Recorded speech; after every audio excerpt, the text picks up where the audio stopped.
জাতিসংঘ ফেব্রুয়ারির নির্বাচনে অবিচল, বাংলাদেশের পাশে থাকার আশ্বাস। রাজধানীর রাষ্ট্রীয় অতিথি ভবন যমুনায় প্রধান উপদেষ্টা অধ্যাপক মোহাম্মদ ইউনূসের সঙ্গে সাক্ষাৎ করেছেন বাংলাদেশের জাতিসংঘের আবাসিক সমন্বয়ক গুয়েন লুইস। বৈঠকটি অনুষ্ঠিত হয় বৃহস্পতিবার সন্ধ্যায়, যেখানে মূল আলোচনার বিষয় ছিল বাংলাদেশের চলমান রাজনৈতিক প্রক্রিয়া, আসন্ন জাতীয় নির্বাচন, সংস্কার কর্মসূচি এবং রোহিঙ্গা সংকট।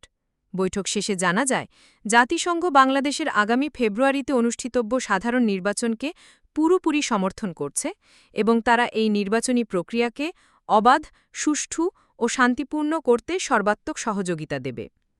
সাক্ষাৎকালে গুয়েন লুইস বাংলাদেশের বর্তমান অন্তর্বর্তীকালীন সরকারের কর্মকাণ্ডের প্রশংসা করেন। তিনি বলেন, জাতিসংঘ বাংলাদেশের গণতান্ত্রিক রূপান্তর এবং টেকসই উন্নয়নের জন্য অঙ্গীকারবদ্ধ।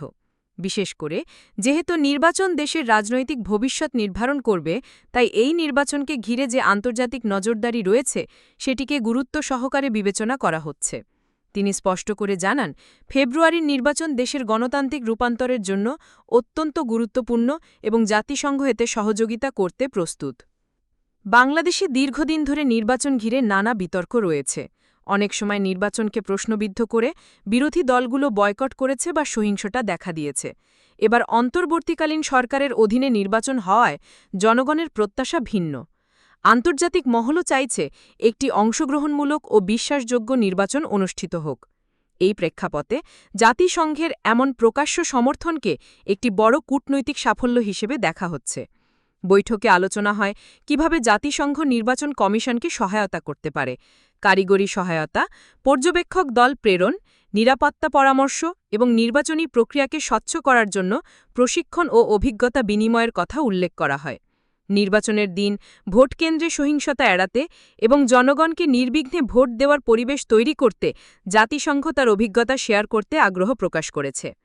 এছাড়া আলোচনায় আসে বাংলাদেশের চলমান সংস্কার কর্মসূচি। প্রধান উপদেষ্টা মোহাম্মদ ইউনূস দায়িত্ব নেওয়ার পর থেকেই প্রশাসন ও রাজনীতিতে স্বচ্ছতা আনতে বিভিন্ন উদ্যোগ নিয়েছেন। দুর্নীতি দমন, বিচার বিভাগের স্বাধীনতা নিশ্চিতকরণ, প্রশাসনিক কাঠামোতে পরিবর্তন এবং সরকারি সেবাকে জনগণের জন্য সহজলভ্য করার মতো পদক্ষেপ আন্তর্জাতিক মহলে প্রশংসিত হয়েছে। গুয়েন লুইস জানান, জাতিসংঘ এসব সংস্কার কর্মসূচিতে সহায়তা করবে এবং বিশেষ করে টেকসই উন্নয়ন লক্ষ্যমাত্রা অর্জনে বাংলাদেশের পাশে থাকবে। রোহিঙ্গা সংকটও বৈঠকের একটি গুরুত্বপূর্ণ বিষয় ছিল। কক্সবাজার ও ভাসানচারে অবস্থানরত প্রায় ১১ লাখ রোহিঙ্গার জন্য আন্তর্জাতিক সহায়তা গত কয়েক বছর ধরে কমে গেছে। ফলে খাদ্য, স্বাস্থ্যসেবা এবং শিক্ষাসহ বিভিন্ন খাতে সংকট দেখা দিয়েছে। প্রধান উপদেষ্টা বলেন, এই অবস্থায় আন্তর্জাতিক সম্প্রদায়ের সহায়তা ছাড়া বাংলাদেশ একা এ সংকট সামলাতে পারবে না। তিনি মানবিক সহায়তার তহবিল বৃদ্ধির জন্য জাতিসংঘের ভূমিকা বৃদ্ধির আহ্বান জানান। গুয়েন লুইসও বিষয়টি নিয়ে উদ্বেগ প্রকাশ করেন এবং জানান, চলতি মাসের শেষ দিকে রোহিঙ্গা বিষয়ক সম্মেলনে জাতিসংঘ মানবিক সহায়তা পুনরায় জোরদারের চেষ্টা করবে।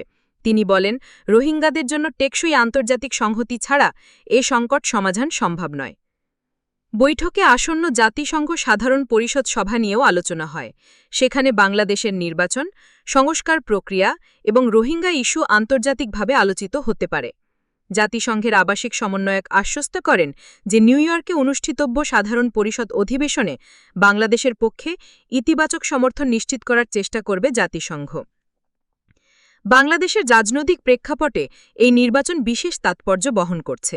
একদিকে অন্তর্বর্তীকালীন সরকারের উপর দায়িত্ব রয়েছে একটি গ্রহণযোগ্য নির্বাচন আয়োজন করার, অন্যদিকে জনগণের আস্থা ফিরিয়ে আনারও চ্যালেঞ্জ আছে। আন্তর্জাতিক সম্প্রদায়ের নজরও এখন বাংলাদেশে। যদি নির্বাচন অবাধ ও শান্তিপূর্ণ হয়, তাহলে বাংলাদেশের জন্য নতুন এক রাজনৈতিক দিগন্ত উন্মোচন করবে। কিন্তু নির্বাচন প্রশ্নবিদ্ধ হলে রাজনৈতিক অস্থিরতা বাড়বে, যা অর্থনীতি ও সামাজিক স্থিতিশীলতার জন্য ক্ষতিকর হতে পারে। দেশের ভেতরে রাজনৈতিক দলগুলো জাতিসংঘের এ অবস্থানকে গুরুত্ব দিয়ে দেখছে। বিরোধী দলগুলো মনে করছে আন্তর্জাতিক চাপ নির্বাচন প্রক্রিয়াকে আরও স্বচ্ছ করবে। সরকারপক্ষ মনে করছে এটি অন্তর্বর্তীকালীন সরকারের প্রতি আস্থার প্রতীক। তবে বিশ্লেষকরা মনে করছেন শুধুমাত্র আন্তর্জাতিক সমর্থন যথেষ্ট নয়, অভ্যন্তরীণ রাজনৈতিক ঐক্যমত্য ও অংশগ্রহণ নিশ্চিত করাই মূল চ্যালেঞ্জ। বাংলাদেশের জনগণও একটি সুষ্ঠু ও বিশ্বাসযোগ্য নির্বাচনের অপেক্ষায় আছে। সাধারণ মানুষ চায় যেই সরকার ক্ষমতায় আসুক না কেন সেটি যেন বৈধতা ও গ্রহণযোগ্যতা পায়। জনগণের অংশগ্রহণ ছাড়া নির্বাচন কখনোই সফল হয় না, তাই নির্বাচনী পরিবেশ তৈরি করা এখন সরকারের প্রধান কাজ। গুয়েন লুইস বৈঠকে বলেন, জাতিসংঘ বাংলাদেশের সংস্কার ও রূপান্তর প্রক্রিয়ার প্রতি অটল সমর্থন দেবে। তিনি প্রতিশ্রুতি দেন, দেশের টেকসই উন্নয়ন ও দীর্ঘমেয়াদী সমৃদ্ধির জন্য জাতিসংঘ সর্বোচ্চ সহযোগিতা করবে। তার মতে, ফেব্রুয়ারির নির্বাচন শুধু একটি রাজনৈতিক ঘটনা নয়, বরং এটি বাংলাদেশের গণতান্ত্রিক যাত্রার একটি মাইলফলক। প্রধান উপদেষ্টা ইউনূস তার বক্তব্যে বলেন, বাংলাদেশের জনগণ একটি অবাধ, সুষ্ঠু ও শান্তিপূর্ণ নির্বাচন চায়।